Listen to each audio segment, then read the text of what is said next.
It's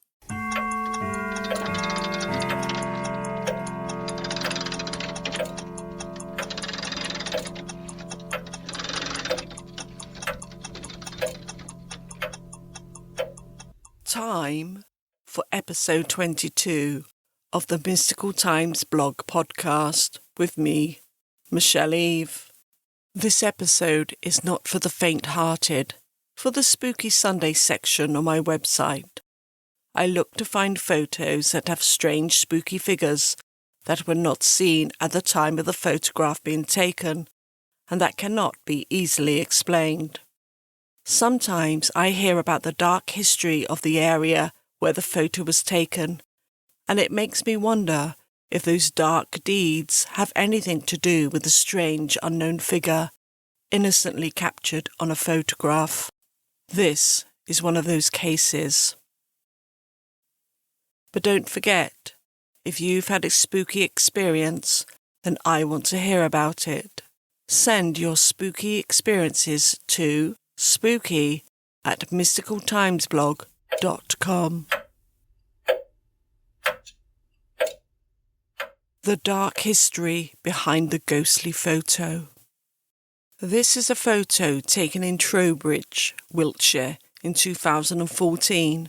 It was taken by Michelle Midwinter. She had moved to the house only a week before taking the photo. When she looked at the image, she spotted a strange face at the window, so she posted it on her Facebook page to see if her friends could come up with an explanation for the eerie image. None of her friends were able to give a rational answer to what it could be. Michelle also said there had been strange things happening in her house since moving in the room in which the face appeared. A clock, which was already in the house when she moved in, fell from the wall and smashed into tiny pieces. Also in the same room, a friend who was visiting the house saw a door handle being moved up and down, as though someone was trying to open the door.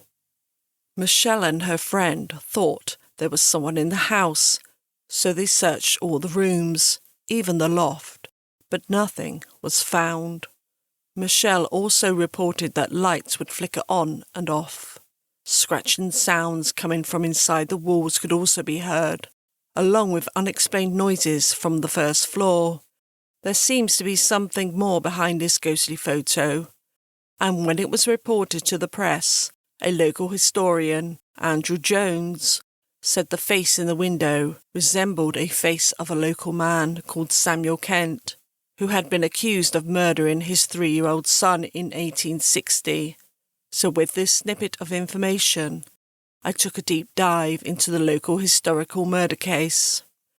Samuel Saville Kent was middle class and owned a factory nearby to the house.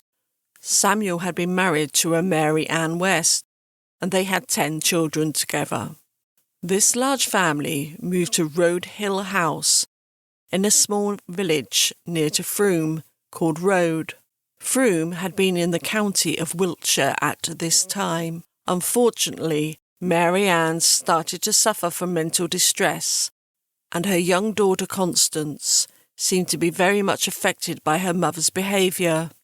Sadly, Mary Ann passed away from a bowel obstruction in 1852, and little Constance, then just 8, was devastated by her mother's death.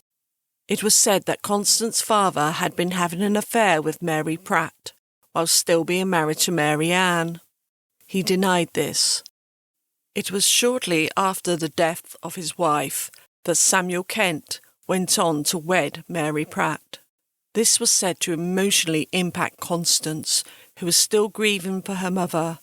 Constance's behaviour became difficult to manage, so she was sent to many boarding schools so her father and stepmother wouldn't have to deal with her. When returning to the family home in 1856, Constance found out that her father and stepmother had had a baby.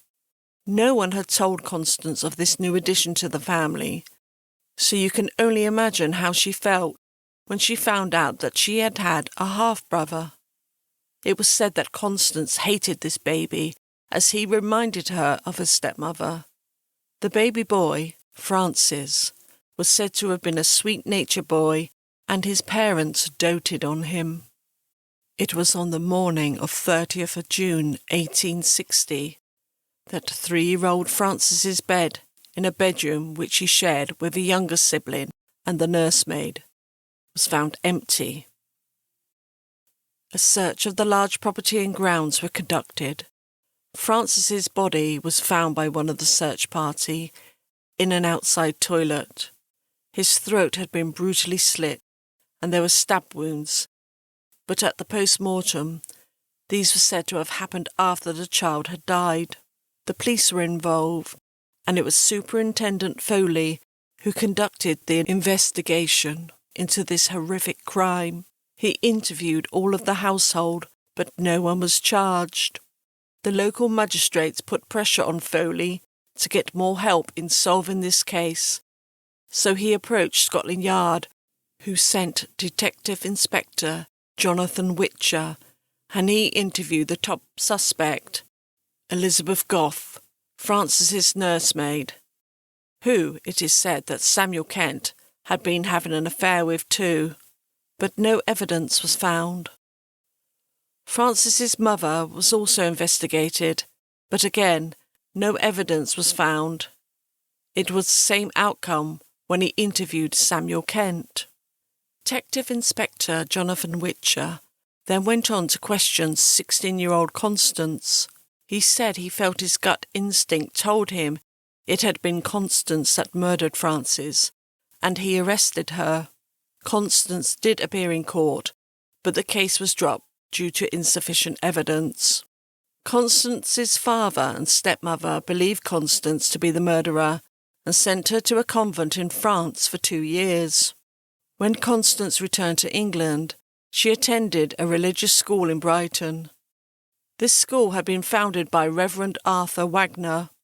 He moved to a house next door to the religious school that Constance attended, and a friendship blossomed between him and Constance.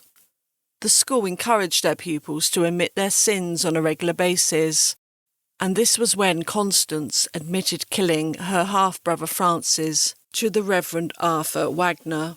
He advised Constance to go to Bow Street to tell the authorities. Constance did just that, despite knowing she would be executed for the murder. She appeared at the Old Bailey and was sentenced to death, but it was commuted to a life sentence due to her age at the time of the murder. She was said to have been a model prisoner and well liked by the other prisoners and guards alike. She had been very close to her brother William, and after 20 years in prison, Constance was released, and William, who had emigrated to Tasmania, had invited her to stay with him. She accepted his invitation and stayed with him for some time. She changed her name to Ruth Emily Kay and trained as a nurse. She went on to become a matron at a nursing home and retired when she was 88 and died at the age of 100 in 1944.